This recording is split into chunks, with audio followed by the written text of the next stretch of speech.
Mumbai Tug brought to you by Sunny's World. Pune's Pride Sunny's World, Life in Funshine. Resort weddings, events, restaurants, adventure wellness. Sunny's World, perfect destination for every occasion. नमस्कार, मी देवयानी. मुंबई तकमध्ये तुमच्या सगळ्यांचं स्वागत आहे. El Nino म्हटलं की त्या वर्षी दुष्काळ पडतो असं म्हटलं जातं आणि आता कुठेतरी ही शक्यता आणखीनच वाढत चाललेली आहे. स्कायमेट ही जी संस्था आहे त्यांनी एक नवीन अंदाज दिलेला आहे साऊथ वेस्ट मान्सून 2026 साठी, म्हणजेच नैऋत्य मान्सून 2026 साठी, आणि त्यात त्यांनी काही धक्कादायक आकडे पुढे ठेवलेले आहेत. आता या सगळ्या मान्सून सीझन बद्दल त्यांनी काय म्हटलेलं आहे ते आपल्याला या व्हिडिओतनं समजून घ्यायचं आहे. आपण आधी जर बघितलं तर त्यांनी लॉंग पिरियड ॲव्हरेज जे असतं त्याच्यानुसार एक अंदाज दिलेला आहे.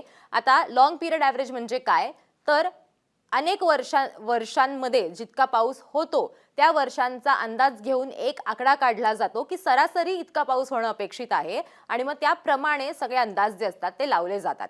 आता हा जो त्यांनी अंदाज दिलेला आहे हा जून ते सप्टेंबर साठीचा आहे. याच्यामध्ये +- 4% होण्याची शक्यता त्यांच्याकडनं वर्तवण्यात आलेली आहे. आता बघा, जून आणि जुलै जरी झालेला असला, जून महिन्यामध्ये आपल्याला माहिती आहे की साऊथ वेस्ट मान्सून म्हणजे नैऋत्य मान्सून केरळमध्ये दाखल झाला, पण तिकडनं तो पुढे सरकायला खूप वेळ गेला. त्यानंतर बराच वेळ तो गोव्यापाशी येऊन थांबलेला होता. महाराष्ट्रात तो येत नव्हता. मग नंतर तो महाराष्ट्रात आला, पण आणखीन पुढे दिल्लीत पोहोचायला त्याला वेळ लागला. त्याच्यामुळे मान्सूननी अनेक ब्रेक घेत हा मान्सून जो आहे तो भारतात यावेळेला दाखल झालेला होता. आता आपण जर जून महिना बघितला तर जून महिन्यामध्ये आपल्याला माहिती आहे की खूप उशिरांनी पाऊस आला, त्याच्यामुळे आपण डेफिसिटमध्ये होतो. म्हणजे सरासरी जून महिन्यामध्ये जितका पाऊस होणं अपेक्षित असतं त्याच्यापेक्षा 65% कमी पाऊस आपल्याला जून महिन्यात बघायला मिळाला होता. त्याच्यानंतर जुलैमध्ये आपण बघितलं तर जुलैच्या पहिल्या 2 आठवड्यांमध्ये सुद्धा पावसाने ब्रेक घेतलेला होता. फारसा पाऊस नव्हता, पण त्याच्यानंतर आपण जर बघितलं तर जुलैचे शेवटचे 2 आठवडे हे चांगले होते आणि एक ॲव्हरेज टक्केवारी पावसाची जी असते, म्हणजे सरासरी पाऊस जुलैमध्ये जितका होणं अपेक्षित असतं साधारण तितका किंवा त्याच्या जवळ जाणारा पाऊस आपल्याला जुलैमध्ये बघायला मिळाला. पण आता ऑगस्ट आणि सप्टेंबरमध्ये आपल्याला हीच परिस्थिती बघायला मिळेल का अशी शंका वर्तवली जात होती. आणि त्यावेळेलाच त्यांनी काय म्हटलेलं आहे बघा की ऑगस्ट आणि सप्टेंबरमध्ये सुद्धा कमीच पाऊस होईल अशी शक्यता सध्या तरी वर्तवली जाते. आता जून ते सप्टेंबरमध्ये दुष्काळाची शक्यता त्यांच्याकडनं किती वर्तवण्यात आली आहे बघा, ती सरासरीच्या 90% कमी पाऊस होईल असं जर झालं तर 70% शक्यता आहे की दुष्काळ पडू शकेल. दुष्काळाची चिन्ह दिसायला सुरुवात झालेली आहे. अनलेस ऑगस्ट आणि सप्टेंबर महिन्यामध्ये मुसळधार पाऊस झाला आणि हा जो फरक आहे तो फरक भरून निघाला तरच ही शक्यता कमी होईल. पण आत्ताच्या घडीला तरी 70% शक्यता सांगितली जाते दुष्काळ पडण्याची. त्याच्यानंतर आपण जर बघितलं तर सरासरीच्या 90 ते 95% दरम्यान पाऊस जर झाला तर सरासरीपेक्षा कमी जरी तो असला तरीही तो 20%च ही शक्यता जी आहे ती वर्तवली जाते की सरासरीच्या 90 ते 95% पाऊस होईल. ही शक्यता 20% आहे. त्याच्यानंतर सरासरी पाऊस होईल म्हणजे काय, तर 96 ते 104% सरासरीचा पाऊस होण्याची शक्यता किती आहे, म्हणजे ॲव्हरेज पाऊस होण्याची शक्यता किती आहे, तर ती फक्त 10% त्यांच्याकडनं वर्तवण्यात आलेली आहे. तेच आपण सरासरीपेक्षा जास्त पाऊस होईल अशी शक्यता, म्हणजे 105 ते 110% सरासरीचा पाऊस होईल अशी शक्यता किती आहे, तर ती 0% त्यांच्याकडनं सांगण्यात आलेली आहे. आणि तेच आपण जर अतिवृष्टीची शक्यता किती आहे हे बघितलं तर ती सुद्धा 0% त्यांच्याकडनं सांगण्यात आलेली आहे. त्याच्यामुळे दुष्काळ पडण्याची शक्यता ही सगळ्यात जास्त आहे. सरासरी जी आहे, ॲव्हरेज सरासरी जी आहे त्याच्यापेक्षा 90% सुद्धा कमी पाऊस यावेळेला होण्याची शक्यता त्यांच्याकडनं वर्तवण्यात येते. म्हणजे 70% दुष्काळ पडण्याची शक्यता आहे. दुष्काळ पडेलच असा हा आकडा नाहीये. मी पुन्हा एकदा हे क्लिअर करते की स्कायमेट वेदर यांनी हे जे आकडे दिलेले आहेत हे प्रॉबेबिलिटीचे आहेत. हे असंच होणार आहे असं सांगणारे आकडे नाहीत, पण अंदाज असा आहे की 70% शक्यता आहे की यावेळेला दुष्काळ आपल्याला बघायला मिळणार आहे. त्याच्यानंतर पुढच्या स्लाइडवरती आपण जाऊन बघूयात.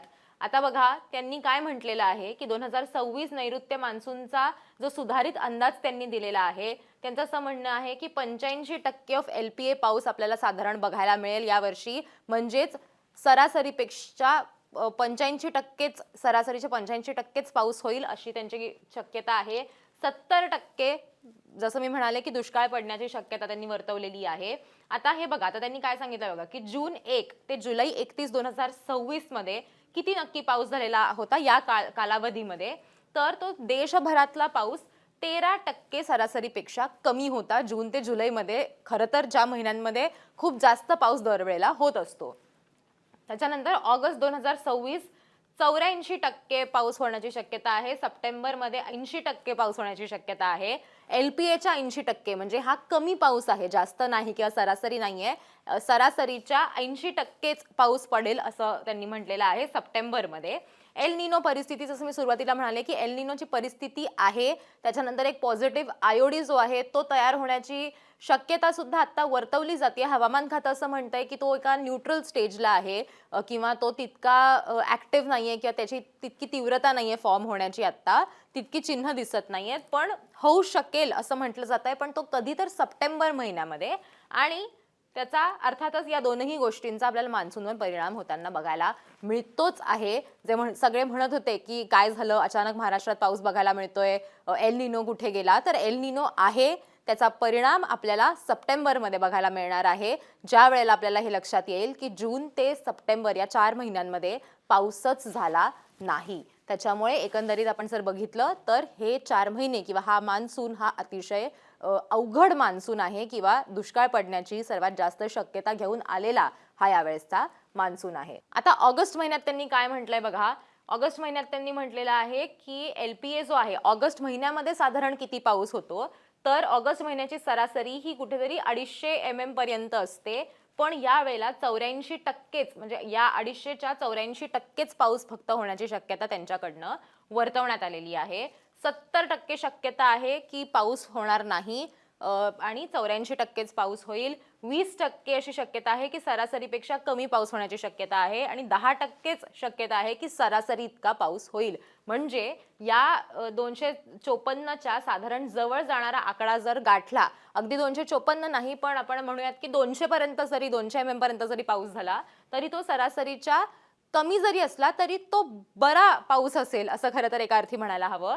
पण सगळ्यात जास्त शक्यता कशाची त्यांनी वर्तवलेली आहे की 70% शक्यता आहे की तुतवडाच असणार आहे आणि आपल्याला 84%च फक्त LPAचा पाऊस जो आहे तो बघायला मिळणार आहे. आता आपण सप्टेंबरचा जर अंदाज बघितला तर पुढच्या स्लाइडवरती आपल्याला लक्षात येईल की सप्टेंबरमध्ये सुद्धा काहीशी अशीच परिस्थिती त्यांनी वर्तवलेली आहे. सप्टेंबरमध्ये 80% ऑफ LPA पाऊस होण्याची शक्यता आहे आणि साधारण 170 mmच्या आसपास पाऊस जो आहे तो होत असतो दरवेळेला सप्टेंबर महिन्यामध्ये. मात्र यावेळेला तितकाही पाऊस पडणार नाहीये. त्या LPAच्या 80%च पाऊस होण्याची शक्यता आहे. आणि हे होण्याची शक्यता किती आहे तर 70% आहे की तुटवडा असणार आहे. 20% असं आहे की सरासरीपेक्षा कमी पावसाची शक्यता आहे आणि 10%च फक्त अशी शक्यता वर्तवण्यात आलेली आहे की सरासरी इतका पाऊस आपल्याला बघायला मिळेल. त्याच्यामुळे हे वर्ष हे अतिशय अवघड असणार आहे. हे ऑलरेडी स्पष्ट झालेलंच आहे, कारण आपण बघतोय की मान्सूनचे जे पॅटर्न्स आहेत ते सतत बदलत आहेत. कमी दाबाची क्षेत्र ही फारशी तयार होत नाहीयेत, ती जितकी तयार होत आहेत त्यांची तीव्रता तितकी नाहीये आणि या सगळ्याचा परिणाम म्हणून आपल्याला भारतात फारसा पाऊस बघायला मिळत नाहीये. महाराष्ट्रात सुद्धा फारसा पाऊस आपल्याला बघायला मिळत नाहीये. मधला 1 जुलैचा शेवटचे 15 दिवस सोडले तर मान्सून हा अगदी धीम्या गतीनेच आपल्याला बघायला मिळतोय आणि या सगळ्याचा परिणाम म्हणून दुष्काळ पडण्याची शक्यता आहे असं स्कायमेट वेदर यांच्याकडनं सांगण्यात आलेलं आहे. हा त्यांचा अंदाज आहे. अर्थात याच्यामध्ये बदल होऊ शकतात, हे सगळं अपडेट होत असतं, पण साधारणतः 2026 मध्ये दुष्काळ म्हणजे 2026च्या मान्सूनमुळे पुढे आता दुष्काळ पडण्याची शक्यता ही वर्तवण्यात आलेली आहे. तुम्हाला हा व्हिडिओ कसा वाटला ते आम्हाला कमेंट करून नक्की सांगा. तुमच्या जिल्ह्यात काय परिस्थिती आहे तेही आम्हाला कळवा आणि अर्थातच सगळ्या अपडेट्ससाठी मुंबई तकला सबस्क्राईब करायला विसरू नका.